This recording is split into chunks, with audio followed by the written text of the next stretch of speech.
Next case of superposition is stationary waves. इनको हम standing waves भी बोलते हैं।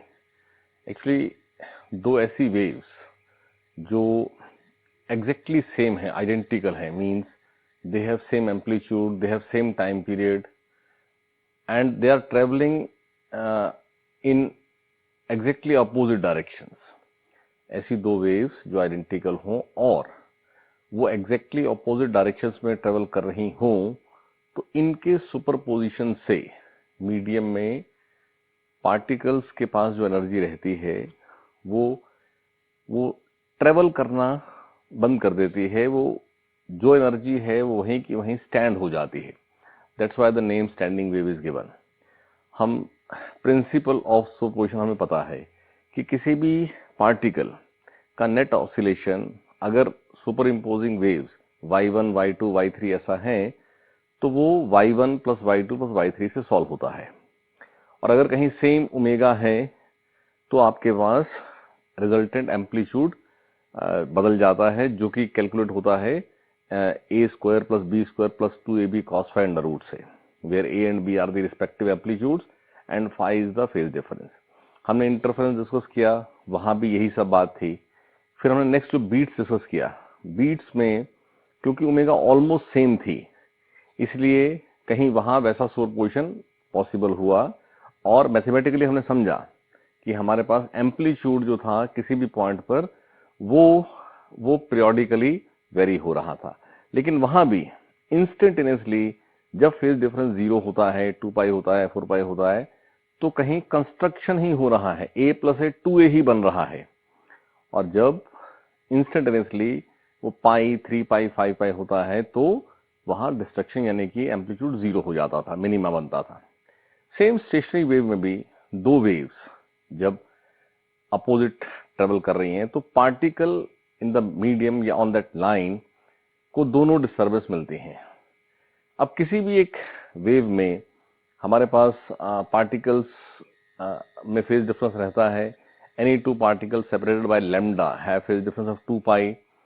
तो इस तरह से यहां भी क्योंकि दोनों सेम ओमेगा की वेव्स हैं, तो जब ये सुपर इम्पोज होती हैं तो पार्टिकल्स के पास दोनों के बीच में उस एक्सिस पर दोनों वेव्स में इंडिविजुअल वेव में एट एनी पोजीशन क्या फेज है, उससे वहां फेज डिफरेंस डिफाइन होता है और उस फेज डिफरेंस से resultant amplitude of oscillation define होता है।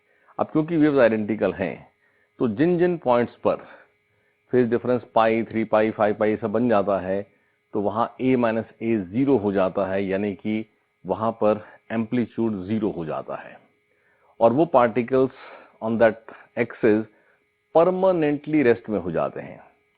जैसे इंटरफेरेंस था तो जहां मिनिमा बनता था वहां फिर मिनिमा ही बनता रहता था, ऐसे यहां minima is 0 because waves are identical. a minus A 0 होना है।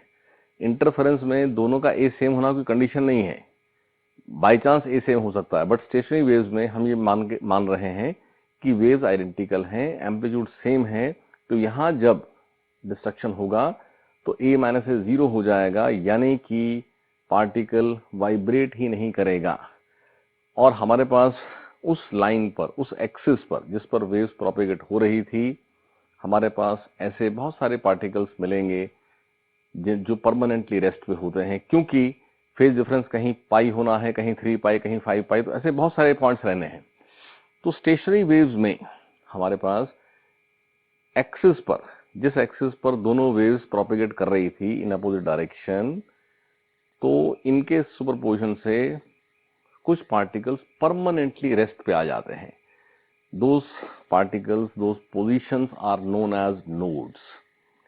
और क्योंकि हमारे पास ट्रेवलिंग वेव में तो एनर्जी को with the help of oscillation he propagate होना है और यहां पर जो पार्टिकल परमानेंटली रेस्ट पे है, इट मीन्स उस पार्टिकल के लेफ्ट और राइट जो पार्टिकल्स हैं उनके बीच में कोई एनर्जी का propagation with the help of oscillation नहीं हो पाएगा, क्योंकि बीच में वो जो पार्टिकल है वो परमानेंटली रेस्ट पे है। That's why the resultant wave is known as stationary wave और स्टैंडिंग वेव। तो हम ये बात जो वैसे समझ रहे हैं इसको थोड़ा मैथमेटिकली भी देखेंगे, क्योंकि प्रिंसिपल ऑफ सुपरपोजिशन हमारे पास बहुत सिंपल है कि अगर एक वेव y1 है एक y2 है तो उनके सुपरपोजिशन का रिजल्ट क्या है, y1 प्लस y2। तो थोड़ा सा मैथमेटिकली भी समझेंगे बात को कि अगर वेव पॉजिटिव एक्स एक्सिस में प्रोपेगेट होती हो तो एट एनी एक्स क्या डिस्टर्बेंस रिसीव होगा, तो आंसर है A sine omega T minus K X. ठीक है, ये के एक्स क्या है, कुछ फाई है, ये एट एनी एक्स ये omega T minus K X जब पॉजिटिव एक्स में ट्रेवल करे। और अगर नेगेटिव एक्स में ट्रेवल होना है and we are saying waves are identical, तो ए सेम, तो ये A sine omega T plus K X. देखो हम किसी भी पोजीशन पर क्या डिस्टर्बेंस रिसीव होगी उसकी जनरल फॉर्म है A sine omega T plus minus phi. तो ये फाई की वैल्यू के एक्स हो जाती है जब हम एक्स एक्सिस पर प्रोपेगेशन लेते हैं, लेकिन अगर वो पॉजिटिव एक्स में प्रोपेगेट हो रही है तो यहाँ ये माइनस के एक्स होता है, और नेगेटिव एक्स में होती है तो प्लस के एक्स होता है। और क्योंकि जनरली ऐसा कब होगा कि हमें एक ही लाइन पर दो वेव्स एग्जैक्टली जो है आइडेंटिकल मिलेंगी सुपरपोजिशन होने के लिए, तो मोस्ट कॉमन केस ये है कि एक वेव ट्रेवल करती हुई किसी बाउंड्री से रिफ्लेक्ट बैक हो जाए। तो इंसिडेंट वेव और रिफ्लेक्टेड वेव आइडेंटिकल होते हैं, ऑन द सेम लाइन होते हैं और एग्जैक्टली इन अपोजिट डायरेक्शन होते हैं। तो मोस्टली हमारे पास फॉर्मेशन ऑफ स्टेशनरी वेव्स कहाँ ऑब्जर्व्ड है, जहां कोई वेव ट्रेवल होती हुई किसी बाउंड्री से रिफ्लेक्ट बैक हो जाती है, तो इंसिडेंट वेव और रिफ्लेक्टेड वेव के सुपरपोजिशन से ये फॉर्मेशन होता है। तो हम इसी केस को यहाँ एज स्टैंडर्ड केस डिस्कस कर रहे हैं, जहां ये रिफ्लेक्शन होकर के जो दो वेव्स बनेगी इंसिडेंट और रिफ्लेक्टेड, इनका सुपरपोजिशन होगा। और जैसा हमने रिफ्लेक्शन में डिस्कस किया था कि अगर बाउंड्री फ्री है तो रिफ्लेक्टेड वेव और इंसिडेंट वेव में फेज डिफरेंस 0 होता है, और अगर बाउंड्री रिजिड है तो इनमें फेज डिफरेंस पाई होता है, चाहे वेव्स ट्रांसवर्स हो चाहे वेव्स लॉन्गिट्यूडनल हो। तो यहाँ इसमें माइनस के एक्स लिखना और रिफ्लेक्ट होने के बाद इसमें प्लस के एक्स लिखना मीन्स आई एम एज्यूमिंग कि रिफ्लेक्शन में कोई फेज डिफरेंस नहीं आया। नहीं तो मुझे इसके साथ अगर पाई का फेज डिफरेंस आ रहा है रिफ्लेक्टेड वेव के अंदर, तो ये अगर इंसिडेंट है तो रिफ्लेक्टेड में यहाँ प्लस पाई और लिखना पड़ेगा। लेकिन मैं जब इनको ऐसे लिखता हूं तो मीन्स मैं एज्यूम कर रहा हूं कि phase difference between the two waves is 0। तो y1 प्लस y2 क्या बनेगा, अगर हम y1 प्लस y2 करें तो यहां a sine omega T plus K X plus sine omega T minus K X. ठीक है, तो ये sine A plus sine B ये होता है 2 sine A plus B by 2 cos A minus B by 2। ये ट्रिग्नोमेट्री के फॉर्मूलाज हैं, ये आप जानते हैं। इवन ये भी ध्यान रखें कि साइन ए माइनस साइन बी क्या होता है, क्योंकि अगर मैं ये मान लूं कि रिफ्लेक्टेड वेव के पास पाई का फेज डिफरेंस आ गया है, तो मैं यहां जब प्लस पाई लिखूंगा तो sine theta plus pi is minus sine theta, तो ये बन जाएगी माइनस ए sine omega T plus K x. तो फिर जब y1 प्लस y2 करेंगे तो यहां माइनस आएगा।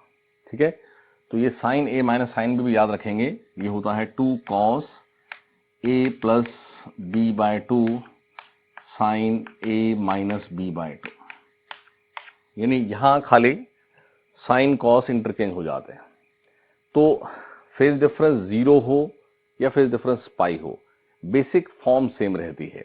अब देखें यहां सॉल्व करके ये y आएगा a 2 sine a plus b किया तो kx cancel, omega T plus omega T is 2 omega T by 2 is omega T, तो 2 sine omega T cos a minus b, तो ओमेगा टी 0 हो गया और ये क्या बना 2kx बाय 2, तो क्या हुआ kx।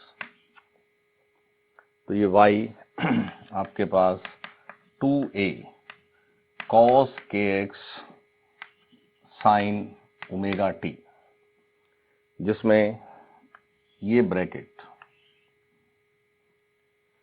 इस साइन ओमेगा टी का कोफिशिएंट यानी किसी भी x पर प्रेजेंट पार्टिकल के लिए इक्वेशन ऑफ ऑसिलेशन ये है, जिसमें आप देखें कि यहां साइन ओमेगा टी है, खाली ये पार्ट है जो x की अलग अलग वैल्यू पर चेंज होगा, और क्योंकि ये कॉस फंक्शन है, दोनों ही फंक्शन साइन और कॉस उनकी वैल्यू +1 और -1 के बीच में ऑसिलेट होती रहती है, वो अपने आप को रिपीट करती है बार बार, ठीक है। तो अगर ये पाई का फेज डिफरेंस होता और यहां साइन माइनस आ जाता तो ये साइन ओमेगा टी की जगह कॉस ओमेगा टी होता और कॉस के एक्स की जगह साइन के एक्स होता, यानी यहां इक्वेशन में यहां साइन के एक्स आ जाता और यहां कॉस ओमेगा टी आ जाता, लेकिन उससे कोई फर्क नहीं पड़ता, क्योंकि चाहे साइन के एक्स हो चाहे कॉस के एक्स हो, ये वैल्यू किसी एक्स पर +1 होगी, किसी एक्स पर 0 होगी, किसी एक्स पर माइनस, और रिपीट करेगी अपने आप को। तो आपके पास amplitude of oscillation on the X axis एक सर्टेन डिस्टेंस के बाद, रेगुलर सेम डिस्टेंस के बाद 0 होता जाएगा, सेम डिस्टेंस के बाद 2a होता जाएगा। तो मीडियम में ऐसे बहुत सारे पार्टिकल्स होंगे जिनके लिए कॉस के एक्स क्या होगा 0 होगा, अगर यहां साइन के एक्स होता तो साइन के एक्स भी 0 हो जाता, ठीक है। तो वो सब क्या बन जाते नोड्स। और हमने इनिशियली डिस्कस किया था वेव मोशन में कि कोई भी ट्रेवलिंग वेव की कंडीशन है कि वो ओमेगा टी या A T plus minus B X की फॉर्म होनी चाहिए। तो यहां आप देखें जो रिजल्टेंट वेव बन रही है वो कोई omega T plus minus K x की फॉर्म ही नहीं है। That's why it is not a travelling wave, it is a standing wave. Travelling wave में हमारे पास ऐसी फॉर्म होना जरूरी होता है। हाँ, साइन कॉस हो जाए तो हार्मोनिक हो जाता है, नहीं तो वो एक वेव बोलते हैं खाली। तो यहां ये वेव ट्रेवलिंग वेव नहीं है, मैथमेटिकली भी ये बात सेटिस्फाई होती है। अब इस इक्वेशन से यहां आप समझ लें कि अगर इनमें फेज डिफरेंस 0 था तो इक्वेशन ये थी। अगर इन दोनों में ही जो एग्जैक्टली अपोजिट ट्रेवल करने वाली आइडेंटिकल वेव्स हैं, इनके बीच में पाई का फेज डिफरेंस होता, वो कब होता? जब reflection from a rigid boundary होता। जब रिफ्लेक्शन फ्रॉम रिजिड बाउंड्री होगा तो यहां प्लस पाई आ जाएगा, प्लस पाई थीटा में है total, theta plus pi, sine pi plus theta या theta plus pi is minus sine theta. तो ये साइन यहां पाई हट जाएगा और यहां माइनस हो जाएगा, और माइनस होने से जब y1 प्लस y2 करेंगे तो यहां माइनस आ जाएगा। माइनस आने से ये फॉर्मूला अप्लाई होगा जिससे यहां कॉस और यहां साइन आ जाएगा। तो मैं यहां मेंशन कर देता हूं कि ये वो केस है when phase difference between waves is 0 और 2a sin kx cos omega t, ये कब? when phase difference between waves is pi। लेकिन जैसे साइन या कॉस, मतलब जैसे दोनों ही फंक्शंस का बेसिक वेरिएशन सेम है, आप देखें ये साइन कर्व होता है,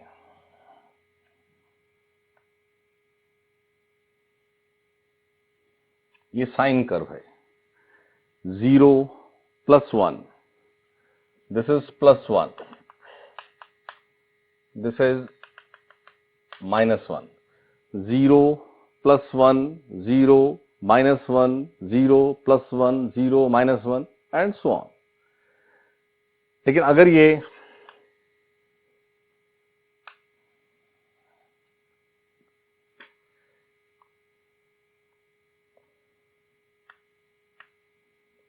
कॉस हो जाएगा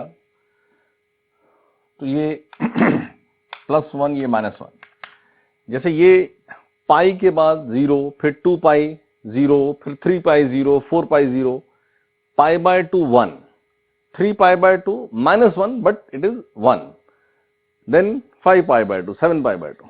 Similarly यहाँ 0 1, pi -1, then 2 pi + 1, 3 pi -1, π/2 0, 3 π/2 0, 5 π/2 0।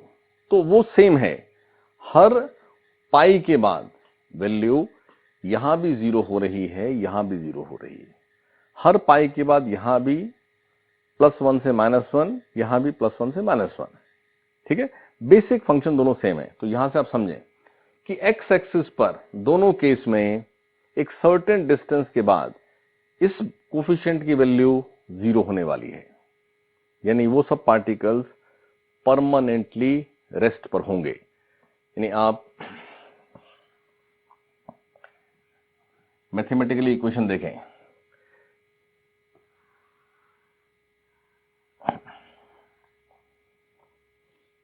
ये आपके पास दो इक्वेशंस हैं। पहले मैं इक्वेशन 1 डिस्कस कर देता हूं।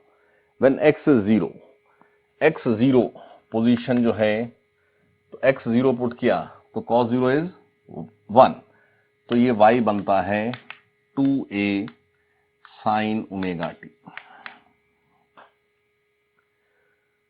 2a sin ωt। यहां मैं ये cos का ग्राफ एक बार आपके सामने शो कर देता हूं। ये ग्राफ ये था, तो ये ग्राफ यहां ये शो कर रहा है कि 0 पर +1, फिर π/2 है ये, ठीक है, और ये पाई है, ये 3 π/2 है और ये 2 पाई है। तो π/2 से 3 π/2 तक ये वैल्यू नेगेटिव रहती है, 0 to π/2 पॉजिटिव होती है, 3 π/2 to 2 पाई, फिर ये उसके बाद ये कंप्लीट आगे भी है 5 π/2। तो यहां आपके पास सेम बात मैथमेटिकली क्या बनेगी कि 0 से लेकर π/2 तक ये वैल्यू पॉजिटिव आएगी, यानी x इक्वल टू, देखो यहां k होता था 2 π/λ, k होता था 2 π/λ, तो kx इज व्हाट 2 π/λx। तो जब x को मैं यहीं पर इसको 2 π/λ लिख देता हूं, तो जब x की वैल्यू λ/4 होगी, तो लैम्डा से लैम्डा कैंसिल, 2 π/4 बिकम्स π/2, तो cos π/2 0 आ जाएगा। यहां आपके पास x इक्वल टू λ/4 पर y 0 आ जाएगा, यानी हर इंस्टेंट पर for any value of t y is 0. So this particle present at this position is permanently at rest. This is a node. और आप देखें जैसे यहां हर बार λ/4 आगे बढ़ेंगे ना, तो ये एंगल की वैल्यू π/2 से चेंज हो जाएगी। यानी अगर मैं x इक्वल टू 2 λ/4 पुट करूं, यानी मैं इस पॉइंट पे आ गया, तो ये बन गया cos π मीन्स -1, तो ये y आता है -2a sin ωt, जिसका मतलब है ये आता है 2a sin ωt plus pi. ऐसे ही x equal to 3 λ/4 y is 0. x equal to 4 lambda by 4, y is 2a sin omega t. तो x एक्सिस पर ये चीज periodically रिपीट होती जाएगी। यानी अगर मैं यहां शो करूं तो ये x एक्सिस है जिस पर दोनों वेव्स का सुपरपोजिशन हो रहा है। तो x0 पर जो पार्टिकल प्रेजेंट है it is vibrating with amplitude 2a, लेकिन इसके आगे ये एम्पलीट्यूड कम हो गया क्योंकि x की वैल्यू जैसे ही 0 से आगे बढ़ेंगे तो cos की वैल्यू +1 से कम होते होते 0 होती है। लैम्डा बाय 4 पर आकर के वो 0 होगी। यानी एम्पलीट्यूड ऑफ ऑसिलेशन इस लाइन पर कम होता जा रहा है और कम होते होते फाइनली किसी x पर ये वैल्यू 0 है। This is x equal to 0 and this is x equal to lambda by 4। और इन सब के साथ ये 2a पार्ट ये कोफिशिएंट बदल बट ये साइन ओमेगा टी ही है। यानी इससे कुछ आगे 1.9a sign omega T, 1.8a sign omega T, 1.7a sign omega T and 0। और सबके साथ साइन ओमेगा टी आने का मतलब these all particles are vibrating in same phase। सबका एम्पलीट्यूड अलग अलग है बट टाइम पीरियड सेम है और फेज डिफरेंस भी 0 है। ये सब के सब एक साथ अपनी मीन पोजीशन पे होते हैं और फिर एक साथ अपने अपने पॉजिटिव एक्सट्रीम पे होते हैं, फिर एक साथ मीन पे होते हैं। They all are vibrating in same phase. लेकिन इससे आगे चलते ही ये हो गया है एंगल की वैल्यू होगी π/2। 0 एंगल की वैल्यू से π/2 तक cos पॉजिटिव था। cos ने π/2 से 3π/2 नेगेटिव होना है। आप ट्रिग्नोमेट्री याद करें तो फर्स्ट क्वाड्रेंट में cos पॉजिटिव होता है, सेकंड और थर्ड क्वाड्रेंट में cos नेगेटिव होता है और फोर्थ क्वाड्रेंट में cos पॉजिटिव होता है और फिर ये बात रिपीट होती जाती है। तो आपके पास इस लैम्डा बाय 4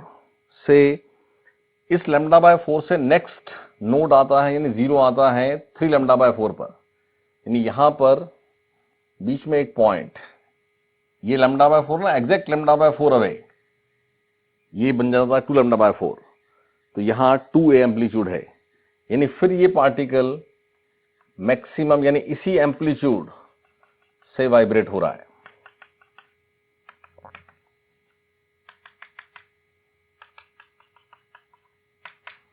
यानी फिर ये जिस ऑर्डर में डिक्रीज हुआ था उसी ऑर्डर में ये बढ़ता जाता है और बढ़ करके फिर 2a होता है।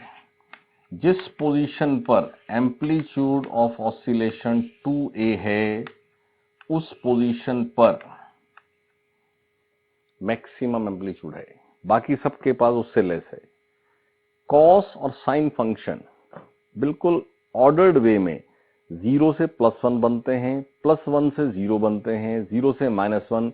तो जिस ऑर्डर में जैसे इस x से मान लो 1 सेंटीमीटर अवे जो एम्पलीट्यूड है, इस x से 1 सेंटीमीटर वही मिलेगा। ऐसे ही यहां भी इस तरह से जिस ऑर्डर में x वाइज डिक्रीज हुआ उसी तरह से यहां इंक्रीज होना है। यानी ये जो पॉइंट है विच इज ए नोड, इससे 1 सेंटीमीटर इधर और इससे 1 सेंटीमीटर इधर जो एम्पलीट्यूड है वो सेम मिलेगा। और ऐसे ही ये डिक्रीज उसी ऑर्डर में डिक्रीज होता हुआ ये फिर से नोड बनता है। यानी ये आपके पास x equal to 3 lambda by 4।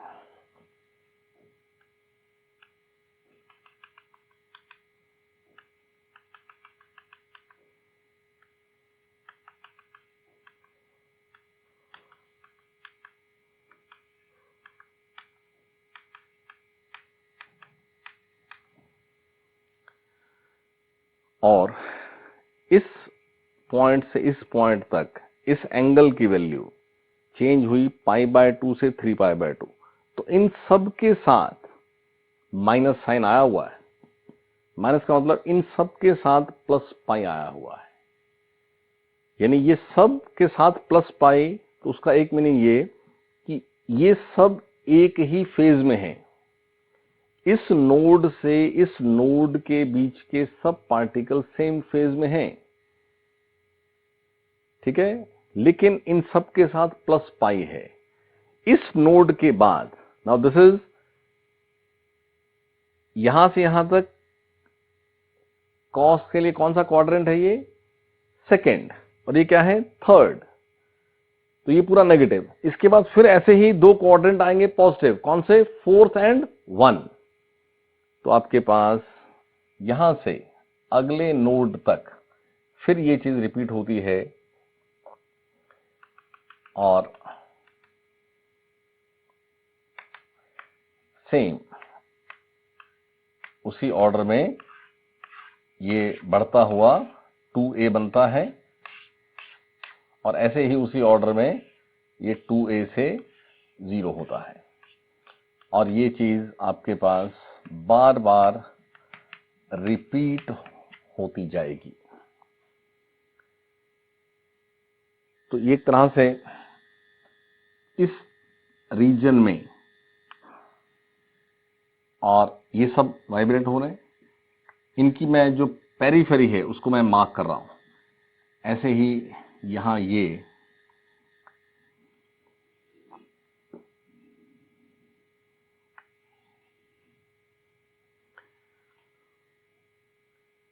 ठीक है, तो स्टेशनरी वेव जब फॉर्म हुई तो कुछ इस तरह का हमें पैटर्न मिला।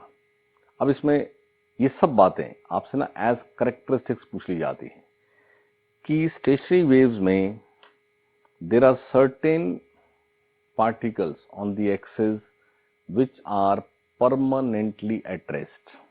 They are known as nodes. The distance between any two consecutive nodes is lambda by 2. और दो consecutive nodes के बीच में जो मिड पॉइंट होता है that is known as antinode. और उस पॉइंट पर प्रेजेंट पार्टिकल का एम्पलीट्यूड ऑफ ऑसिलेशन मैक्सिमम होता है, और वो दोनों सुपर इम्पोजिंग वेव्स के एम्पलीट्यूड्स का सम होता है, a + a 2a होता है। और नोड से एंटी नोड तक चलते हुए 0 से एम्पलीट्यूड बनता है 2a। एक्स वाइज हम आगे बढ़ते हैं तो एम्पलीट्यूड बढ़ता है, और जिस ऑर्डर में ये 0 से 2a होता है विद x, उसी ऑर्डर में ये 2a से 0 होता है, ठीक है। तो बिटवीन टू कंसेक्यूटिव नोड्स जो पार्टिकल्स होते हैं they all are vibrating in same phase. लेकिन जैसे ये एक लूप है, ये एक लूप है, इस लूप में जो एंगल की वैल्यू थी kx, वो यहां बनी थी π/2, यहां बनी थी 3π/2। तो एक लूप सेकंड और थर्ड क्वाड्रेंट में एंगल बना रहा है, तो अगला लूप फोर्थ और 1 बना रहा है, यानी इन सब के इक्वेशन में माइनस आना है, यानी इन सब में प्लस पाई होना है। ये सब आपस में सेम फेज में हैं, ये सब भी आपस में सेम फेज में हैं, लेकिन इन सब के साथ माइनस है, यानी इन सब के साथ प्लस पाई है, इनके साथ माइनस नहीं है। आगे फिर माइनस आ जाएगा, क्योंकि वो तो रिपीट है ना, कॉस थीटा फंक्शन जो है वो 0 से +1, +1 से 0, 0 से -1 ये चलना है, यानी वो हर पाई के चेंज ऑफ एंगल के साथ अपनी वैल्यू एक पाई में नेगेटिव रखता है, अगले पाई में पॉजिटिव करता है, फिर नेगेटिव फिर पॉजिटिव, फिर नेगेटिव फिर पॉजिटिव। तो आपके पास यहाँ ऑल्टरनेट जो लूप्स बन रहे हैं, ये मान लो फर्स्ट लूप है जिसमें प्लस पाई था, इसमें 0 आ जाएगा, अगले में फिर प्लस पाई आ जाएगा। तो ये बात इन दी कैरेक्टरिस्टिक्स ऑफ स्टेशनरी वेव बहुत इंपॉर्टेंट है कि all particles in one loop, loop का मतलब between two adjacent nodes, all particles in one loop they vibrate in same phase, but if you compare the two adjacent loops then the particles have a phase difference of pi। यानी एक anti node के left और right के particles compare किए जाएं तो anti node के left और राइट वाले पार्टिकल एक ही लूप में होंगे, इसलिए उनके बीच में फेज डिफरेंस 0 होगा। लेकिन किसी भी नोड के लेफ्ट और राइट पार्टिकल्स को कंपेयर किया जाए तो वो डिफरेंट लूप्स में हो जाएंगे, उनके बीच में फेज डिफरेंस पाई होगा। नोड टू नोड गैप λ/2 है, तो नोड टू एंटी नोड कितना है? Node to antinode gap है λ/4। λ/4 चेंज होने से एंगल की वैल्यू π/2 चेंज हो जाती है। ठीक है, तो अगर इक्वेशन ये नहीं है, ये है, तो भी कोई चेंज नहीं आता है, खाली इतना फर्क पड़ेगा कि x 0 पर y 0 हो जाएगा, x 0 पर y 0 हो जाएगा। यानी आप अगर सेकंड केस में स्टडी करूं तो ये सारी बात सेम रहनी है, इसमें कोई चेंज नहीं आना है। जो टाइप ऑफ वेव है, खाली किस पोजीशन पर नोड है वो बदल जाएगा। यानी यहां इसको थोड़ा और एक्सटेंड कर लें और आप इसके इस तरह से बना लें, ये आपके पास x इक्वल टू 0 हो जाएगा।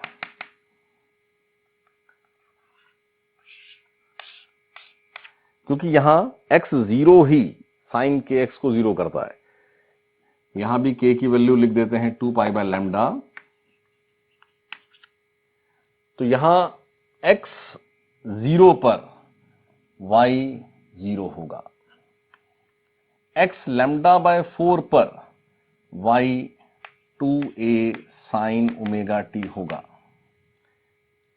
ये λ/2 है, 2 λ/4, ये आपके पास 4 λ/4, ये 6 λ/4, ये पॉइंट है λ/2, ये पॉइंट है, ये वाला पॉइंट, ये पॉइंट, ये है λ/2, ये पॉइंट है 3 λ/2, ऐसे ये पॉइंट है λ/2।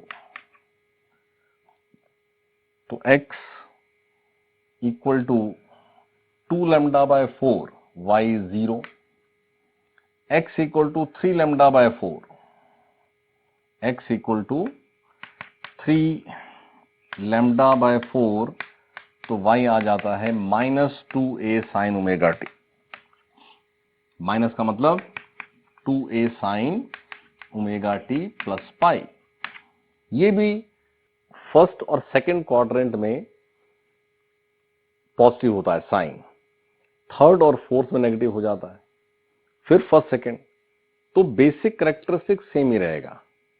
यहां भी दो कंसेक्यूटिव नोड्स के बीच में जो गैप है वो λ/2 ही है। यहां भी दो नोड्स के एग्जैक्टली मिड में एंटी नोड है, means the particle which has amplitude 2a। Node anti node के बीच में गैप λ/4 ही है, सॉरी ये λ/4, ये 3 λ/4, ये 5 λ/4। ठीक है, और x इक्वल टू 4 λ/4 y फिर 0 आ जाएगा। यहां भी particles vibrating in one loop, they are in same phase, but particles vibrating in adjacent loops, they have a phase difference of pi। और जिस ऑर्डर में x के साथ एम्पलीट्यूड 0 से 2a बनता है, उसी ऑर्डर में 2a से 0 होता है, and so on. The only difference is, in this case, x0 is antinode, and in this case x0 is node। ठीक है, तो x0 जनरली जो पॉइंट ऑफ रिफ्लेक्शन है, हम उसको x0 ही डिनोट कर लेते हैं। तो ऐसा भी जल्दी से याद रखेंगे कि जब सुपरपोजिशन हो रहा है इंसिडेंट और रिफ्लेक्टेड वेव का, तो जो पॉइंट ऑफ रिफ्लेक्शन है वो नोड बनेगा कि एंटी नोड बनेगा। देखो जो भी नोड एंटी नोड की बात है, बेसिक बात यह है कि उस पॉइंट पर क्या फेज डिफरेंस बना। अगर फेज डिफरेंस जहां जहां आपके पास एंटी नोड बन रहा है, यानी वहां a प्लस ए हो रहा है, उस पॉइंट पर दोनों वेव्स का जो फेज डिफरेंस है वो या तो 0 है या तो 2 पाई, तभी कंस्ट्रक्शन हुआ है। और जहां जहां नोड बना है वहां पर क्या है, पाई है, 3 पाई है, तभी वो a माइनस ए हुआ है। तो जब रिफ्लेक्शन में कोई फेज डिफरेंस नहीं आया, यानी जब reflection from A free boundary हुआ, तो जो पॉइंट ऑफ रिफ्लेक्शन था वहां पर इंसिडेंट वेव और रिफ्लेक्टेड वेव में फेज डिफरेंस 0 था, इसलिए पॉइंट ऑफ रिफ्लेक्शन को एंटी नोड बनना ही था, यानी वहां 2a एम्पलीट्यूड बनना ही था, जो इक्वेशन भी प्रूव कर रही है। When phase difference is 0 between incident wave and reflected wave, then x equal to 0 is antinode. तो ऐसे याद रखिए आप कि अगर रिफ्लेक्शन फ्री बाउंड्री से होता है तो पॉइंट ऑफ रिफ्लेक्शन हमेशा एंटी नोड बनता है, लेकिन अगर रिफ्लेक्शन रिजिड बाउंड्री से होगा तो रिफ्लेक्टेड वेव का इंसिडेंट वेव के साथ फेज डिफरेंस होगा पाई। तो जो पॉइंट ऑफ रिफ्लेक्शन है वहां पर जो पार्टिकल प्रेजेंट है उसको जो दो वेव्स मिलेंगी वो पाई के फेज डिफरेंस से मिलेंगी, इसलिए वहां पर a माइनस ए यानी कि 0 हो जाएगा, यानी कि नोड बनेगा, जो कि ये इक्वेशन भी प्रूव कर रही है कि जब फेज डिफरेंस पाई होता है तो x इक्वल टू 0 एक नोड होता है। हमें स्टेशनरी वेव्स के स्टैंडर्ड 2 केसेस भी करने हैं जहां हम सुपरपोजिशन ऑफ इंसिडेंट और रिफ्लेक्टेड वेव डिस्कस करते हैं। तो वहां ध्यान रखेंगे हम कि अगर रिफ्लेक्शन फ्री बाउंड्री से होगा तो point of reflection anti node बनेगा, अगर रिफ्लेक्शन रिजिड बाउंड्री से होगा तो पॉइंट ऑफ रिफ्लेक्शन नोड बनेगा। ठीक है,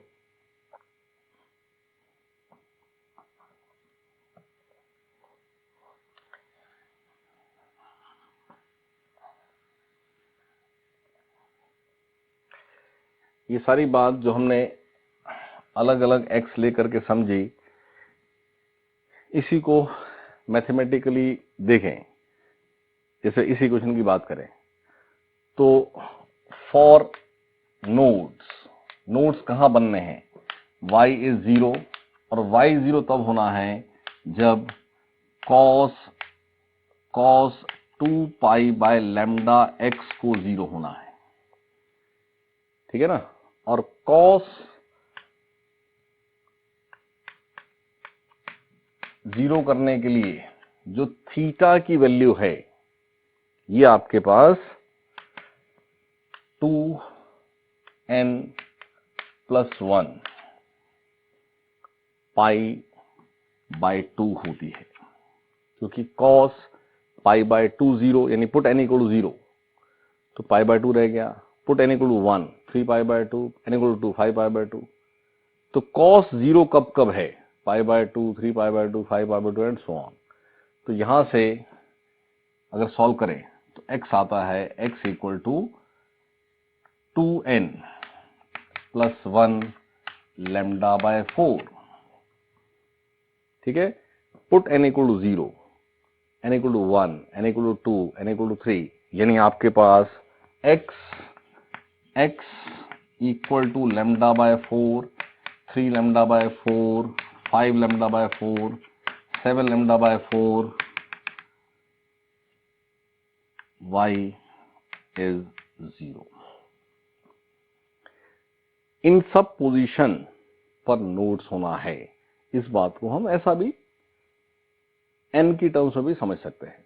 बात सेम ही है, मैंने आपको पहले अलग अलग करके दिखाया, अब मैं इसको जनरलाइज करके ऐसे भी लिख सकता हूं कि क्यों हमने बोला कि there will be certain positions जो नोड्स होंगी और distance between two consecutive nodes जो है वो लैम्डा बाय 2 होगा।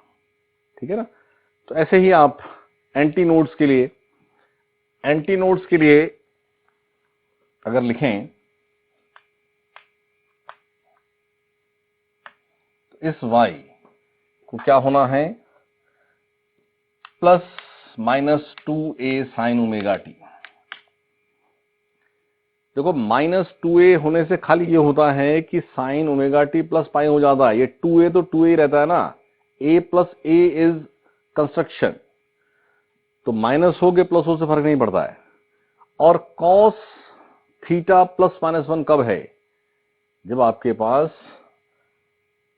ये प्लस माइनस 1 होना, और इसके लिए एंगल को 0 होना है, पाई होना है, 2 पाई होना है, यानी कि 2 पाई बाय लैम्डा एक्स को n पाई होना है, n पाई होना है। तो यहां से x की वैल्यू आपके पास आती है n टाइम्स लैम्डा बाय 2,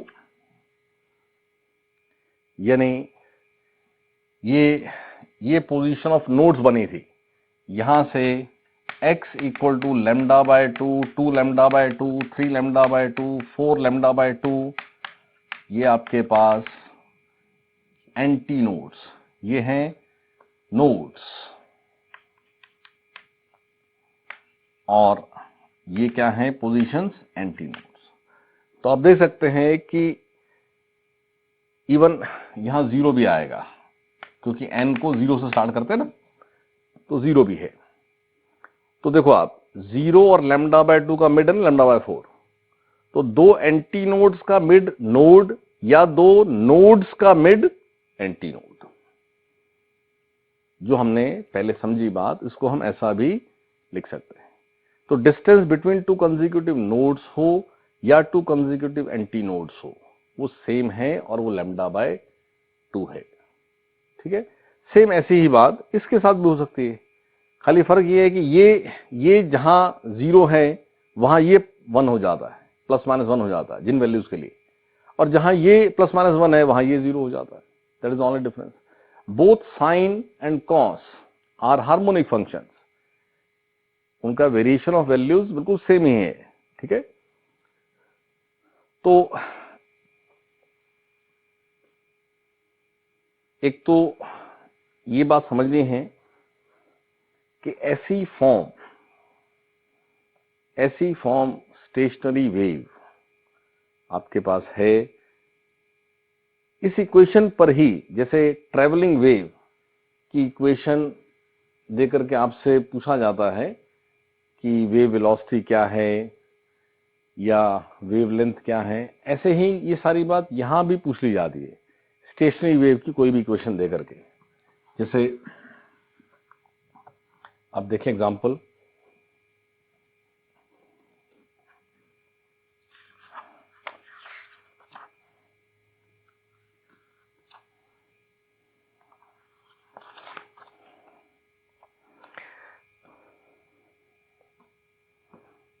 जैसे एक y equal to 4 sine pi X by 15 cos 96 pi T, given है कि x y are in centimetre. तो बहुत बार ये भी एक क्वेश्चन है कि ये क्या रिप्रेजेंट कर रही है, तो आपने ध्यान देना है कि ये स्टेशनरी वेव है। ठीक है, मतलब ये सब फॉर्म इससे कुछ फर्क नहीं पड़ता है कि ये साइन के एक्स कॉस ओमेगा टी हो या ये कॉस के एक्स साइन ओमेगा टी हो। इवन ये भी पॉसिबल है ये साइन के x sign omega T form है, या ये कॉस के x cos omega T form है, क्योंकि हम जो सुपर इम्पोजिंग वेव्स है उन दोनों में साइन की जगह दोनों में कॉस ले लें तो कॉस ए प्लस बी या कॉस ए माइनस बी के फॉर्मूलाज आ जाएंगे, और उन फॉर्मूला से रिजल्ट ये बनेगा। ये ओमेगा टी के साथ साइन कॉस होना हार्मोनिक हो जाता है, और के एक्स के साथ साइन कॉस हो जाना ये भी हार्मोनिक हो जाता है। तो ये चारों ही इक्वेशंस स्टेशनरी वेव रिप्रेजेंट करती हैं। ये amplitude of the particle at particular x, amplitude of particle at particular x. तो जब यहाँ cos kx आना है तो x equal to 0 antinode होना है, क्योंकि cos 0 1 आ जाता है, और जब sin kx आना है तो x इक्वल टू 0 नोड आना है। बाकी सब बात सेम। तो कोई भी फॉर्म हो उसमें साइन कॉस में कंफ्यूज नहीं होना है। यहाँ साइन, यहाँ कॉस, यहाँ कॉस, यहाँ साइन, दोनों जगह साइन, दोनों जगह कॉस, वो सब हार्मोनिक है। बेसिक फॉर्म ये है कि ये हार्मोनिक ऑसिलेशन हो गया और ये position wise harmonic function of x हो गया। ये है स्टेशनरी वेव।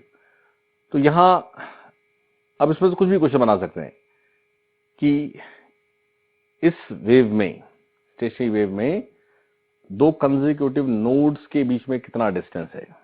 अब दो कंसेक्यूटिव नोड्स के बीच में डिस्टेंस होता है लैम्डा बाय 2, और लैम्डा क्या है, ये kx है, यानी 2 पाई बाय लैम्डा। x का कोफिशिएंट क्या है, पाई बाय 15। तो यहां से लैम्डा सॉल्व होता है 30 सेंटीमीटर। लैम्डा सॉल्व होता है 30 सेंटीमीटर। तो दो कंसेक्यूटिव नोड्स के बीच में डिस्टेंस क्या है, आंसर है लैम्डा बाय 2। नोड और एंटी नोड के बीच में डिस्टेंस क्या है, आंसर है लैम्डा बाय 4। तो 30/4।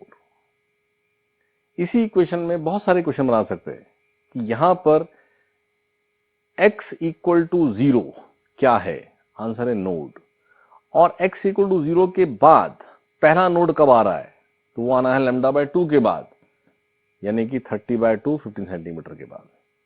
इस वेव में x equal to 5 centimetre, what is amplitude of particle at x equal to 5 centimetre. तो 5 सेंटीमीटर जो भी x दिया जाए, आपने दिस पार्ट इज एम्पलीट्यूड, तो 4 साइन पाई, x को 5 पुट कर दे, तो 5 से 3, साइन पाई बाय 3 होता है √3/2, तो 4 इंटू √3/2 यानी कि 2√3।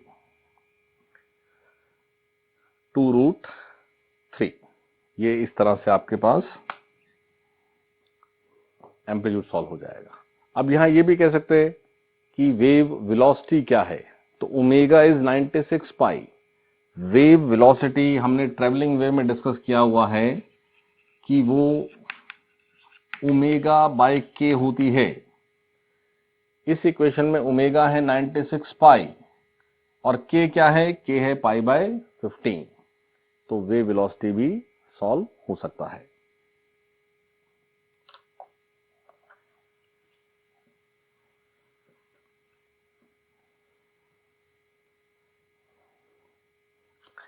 नेक्स्ट देखिए, फिर से एक ऐसा इक्वेशन देकर के ही question, y equal to 5 sine pi x by 3 cos 40 पाई t। तो दो एडजेसेंट नोड्स में क्या गैप, ये पूछा है क्वेश्चन में। तो फिर से x and y are in centimetre, वो गिवन रहेगा आपको। तो x का कोफिशिएंट है पाई बाय 3, तो पाई बाय 3 को लिखें 2 pi by lambda, it gives you lambda equal to 6 centimetre. तो वेवलेंथ अगर 6 सेंटीमीटर है तो distance between two addition nodes, तो आपके पास लैम्डा बाय 2 यानी कि 3 सेंटीमीटर। ठीक है।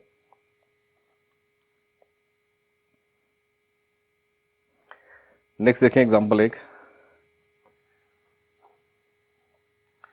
एक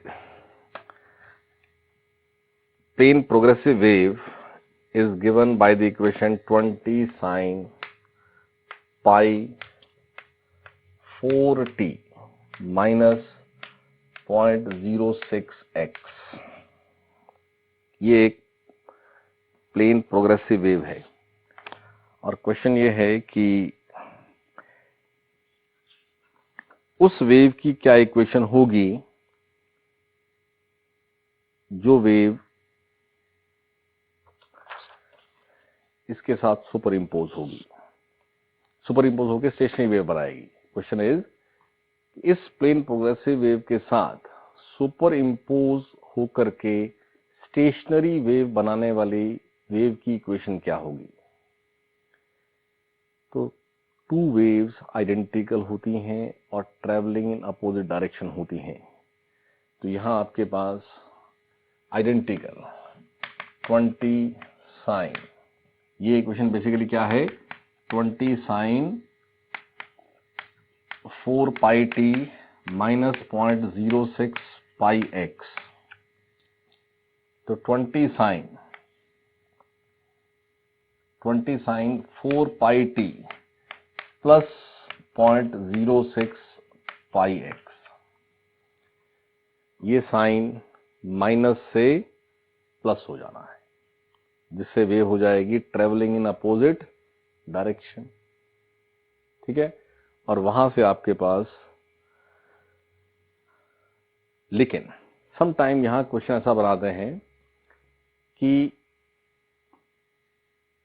जैसे हमने समझा था कि अगर इन वेव्स में फेज डिफरेंस 0 हो तो x equal to 0 antinode होता है, और अगर फेज डिफरेंस पाई हो तो x इक्वल टू 0 नोड होता है। तो कभी ऐसा भी क्वेश्चन बनाते हैं, ये मैंने जो वेव लिखी है ये ऐसी वेव है जिसका इसके साथ फेज डिफरेंस 0 है, ये y1 है और ये y2 है।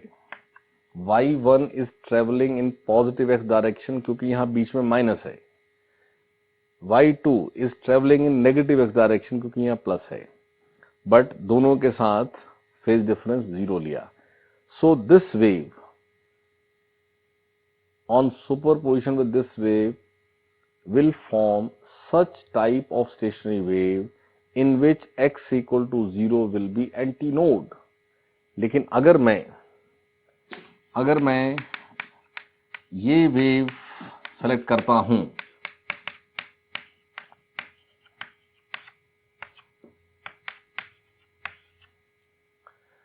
तो इस वेव के सुपरपोजिशन से x इक्वल टू 0 नोड बनेगा। अरे समझ में, x इक्वल टू 0 नोड बनेगा। तो कभी कभी ऐसा भी क्वेश्चन होता है, दोनों ही आंसर्स पॉसिबल हैं, लेकिन कभी कंडीशन रहती है कि इस वेव के साथ सुपर इम्पोज होकर के ऐसी स्टेशनरी वेव बनानी है जिसमें x equal to 0 antinode होना चाहिए। तो वो कौन सी वेव होगी, तो वो ये वेव होगी। तो वो बात इंपॉर्टेंट है, उसको आप याद रखिएगा कि अगर सुपर इम्पोजिंग वेव्स, जो स्टेशनरी वेव्स वाली वेव्स होती हैं सुपर इम्पोजिंग, उनमें फेज डिफरेंस 0 होता है तो x equal to 0 antinode होता है, और अगर उनमें फेज डिफरेंस पाई होता है तो x इक्वल टू 0 नोड हो जाता है। अच्छा, इन केस कभी कोई फंक्शन ऐसा है कि आपको नहीं समझ में आ रहा है, तो बहुत सिंपल बेसिक हमने मैथमेटिकल बात समझी है कि आपने जिस भी दो इक्वेशंस को लिया तो y1 प्लस y2 करें, इसको ऐड कर लें तो 20 कॉमन आकर के sine a plus sine b बन जाएगा। जैसे हो सकता है ना, या दोनों कॉस दिए होते, तो समटाइम ऐसा होता है। तो आप जो वेव्स हैं उनको ऐड कर लीजिए और ऐड करके फंक्शन बना लीजिए। वो फंक्शन अपने आप आपको बता देगा कि यहां, क्योंकि अगर वो एम्पलीट्यूड पार्ट में साइन के एक्स आ गया तो x इक्वल टू 0 हो जाना है नोड, और अगर वहां कॉस के एक्स आ गया तो x इक्वल टू 0 हो जाना है एंटी नोड। जैसे sine a plus sine b और sine a minus sine b मैंने लिखवाया, वो याद रखना आपको। ऐसे आप ये भी याद रख लीजिए कि cos a plus cos b क्या है। Cos a plus cos b होता है 2 cos a plus b by 2 cos a minus b by 2, और ऐसे cos a minus cos b क्या है, तो ये होता है 2 sine a plus b by 2 sine b minus a by 2। जैसे मान लो दोनों वेव्स में कॉस होता तब भी आप देखें cos A plus cos B कब बनना है, जब फेज डिफरेंस 0 आना है। तो आप देखें कि cos A plus cos B करोगे तो ये बनाओगे, तो इसमें ये वाला पार्ट और ये वाला पार्ट दोनों cos फंक्शन बन रहे हैं, तो जो आपके पास kx पार्ट आएगा वो cos ही आएगा। तो यानी ये दोनों साइन दिए जाएं या दोनों cos दिए जाएं, अगर फेज डिफरेंस 0 है तो 0 ने एंटी नोड बनना है, और अगर फेज डिफरेंस पाई है तो x इक्वल टू 0 ने नोड बनना है।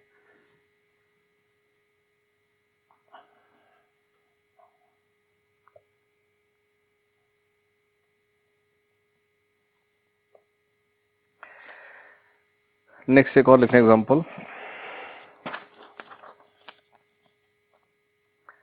स्टेशनरी वेव की अगेन सिंपल इक्वेशन देकर के क्वेश्चन बनते हैं। ये stationary wave y is 2 sin 0.1 pi x cos 100 pi t, x and y are in centimetre.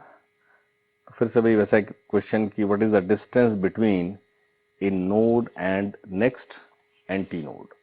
तो नोड यहां से 0.1 पाई इज दी k, और k होता है 2 पाई बाय लैम्डा। तो यहां से लैम्डा आता है 0.1 बाय 2, सॉरी 2 बाय 0.1, लैम्डा आता है 2 बाय 0.1 यानी कि 20 सेंटीमीटर।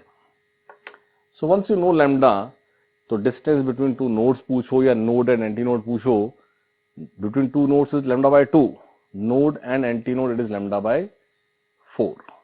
ठीक है, तो फॉर्मेशन ऑफ स्टेशनरी वेव्स, वो वेव्स ट्रांसवर्स हो सकती हैं, वो वेव्स लॉन्गिट्यूडनल हो सकती हैं। जैसे हमारे पास म्यूजिकल इंस्ट्रूमेंट्स जिनमें हम एक वायर को दो एंड्स के बीच में क्लैम्प कर लेते हैं, किसी गिटार में, किसी में आप देखें, तो वहां जब हम उसको वाइब्रेट कराते हैं तो रिजिड एंड्स, दोनों एंड्स से रिफ्लेक्शन होता है, तो वो वेव, वो जो सॉरी स्ट्रिंग है, उस स्ट्रिंग पर स्टेशनरी वेव्स फॉर्म हुई होती हैं। तो हमें एक स्ट्रिंग जो clamped at the two ends है, उस पर किस तरह की स्टेशनरी वेव्स फॉर्म होती हैं, ये एक स्टैंडर्ड केस डिस्कस करना है, जिसमें वो ट्रांसवर्स स्टेशनरी वेव्स होंगी। इस तरह से एयर में हम, जैसे हमारे पास कुछ ऐसे भी म्यूजिकल इंस्ट्रूमेंट्स हैं ना जो पाइप्स हैं, जैसे फ्लूट है, तो उसमें एयर कॉलम रहता है और एयर कॉलम में हम वेव्स क्रिएट करते हैं, तो वहां पर लॉन्गिट्यूडनल स्टेशनरी वेव्स बनती हैं। तो हमें दो केसेस स्टैंडर्ड डिस्कस करने हैं, formation of transverse stationary waves in strings which is fixed at the two ends, and formation of longitudinal stationary waves in the organ pipes, जो हम नेक्स्ट क्लास में करेंगे।